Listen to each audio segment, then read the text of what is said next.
कोपरगाव तालुक्यातील कोळपेवाडी येथील रहिवासी आणि सराईत गुन्हेगार वाळू तस्कर योगेश संजय कोळपे वय 32 यास जिल्हा दंडाधिकारी सिद्धाराम सालीमठ यांच्या आदेशाने स्थानबद्ध करण्यात आले आहे।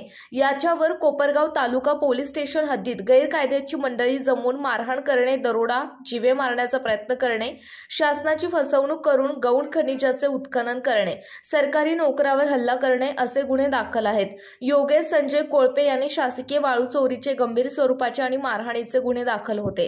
त्यामुळे कोपरगाव तालुक्यातील तसेच आजूबाजूच्या परिसरात सार्वजनिक सुव्यवस्थेस बाधा निर्माण झाली होती। सराईत गुन्हेगार आणि वाळू तस्कर योगेश कोळपे यांच्या समाजविघातक कृत्यांना आळा घालण्यासाठी पोलीस निरीक्षक संदीप कोळी यांनी MAPDA कायद्यान्वये प्रस्ताव तयार करून शिर्डीचे उपविभागीय पोलीस अधिकारी आणि श्रीरामपूर येथील अपर पोलीस अधीक्षक यांच्या मार्फत पोलीस अधीक्षक राकेश ओला यांना पाठवला होता। या प्रस्तावाची पोलीस अधीक्षक राकेश ओला यांनी पडताळणी करून प्रस्ताव हा शिफारशीसह जिल्हा दंडाधिकारी यांना सादर केला होता।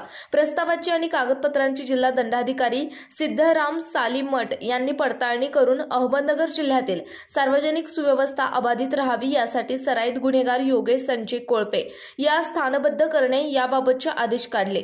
पोलिसांनी त्यास ताब्यात घेऊन नाशिक मध्यवर्ती कारागृह स्थानबद्ध केले आहे। अहमदनगर जिल्ह्यामध्ये आचारसंहितेच्या काळात सराईत गुन्हेगार, वाळू तस्कर तसेच संघटित गुन्हे करणाऱ्या टोळींविरुद्ध कठोर कारवाई करण्याचे संकेत योगेश कोळपे याच्यावरील कारवाईमुळे जिल्हाधिकारी सिद्धाराम सालीमठ आणि पोलीस अधीक्षक राकेश ओला यांनी दिले आहेत। प्रतिनिधी अक्षय शेगर, राजेंद्र शिंदे।